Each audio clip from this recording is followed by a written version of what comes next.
નમસ્કાર ખેડૂત મિત્રો, હું તુષાર પ્રજાપતિ આ વિડીયોના માધ્યમથી આપનું સ્વાગત કરું છું।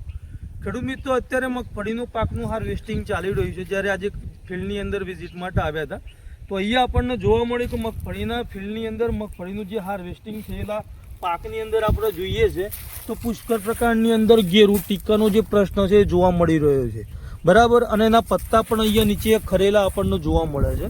અને આના પછી આ ખેડૂત મિત્રોના ફિલ્ડની અંદર પાકની અંદર આ ફિલ્ડની અંદર બટાકાનું વાવેતર થવા જઈ રહ્યું છે। તો બટાકાનું વાવેતર જ્યારે આની અંદર થવાનું હોય ત્યારે આપણે સૌથી પહેલાં ઓરવણમાં પુષ્કળ પ્રમાણની અંદર પાણી આપતા હોઈએ છીએ। જો એ પાણી આપણે આપીએ છીએ પછી આપણે એની અંદર ખેડ કરતા હોઈએ છીએ, પણ આની અંદર હવે જોઈએ તો આવનારા સમયની અંદર ઘણા બધા રોગ આવવાના ચાન્સીસ વધી શકે છે।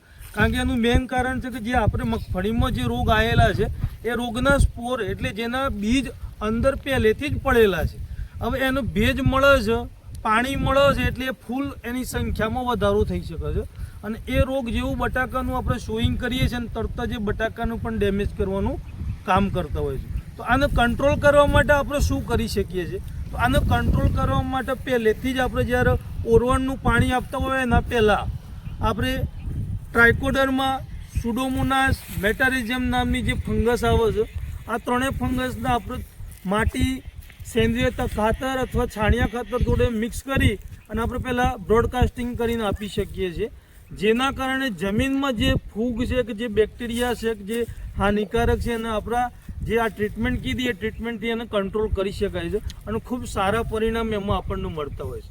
તો જેવું કે આઈપીએલ બાયોલોજિકલ કંપનીનું સંજીવની ફસલ રક્ષક અને કાલી ચક્ર આવે છે, જેનો આપણે પાયાની અંદર ઉપયોગ કરીને ખૂબ સારું પરિણામ મેળવી શકીએ છીએ।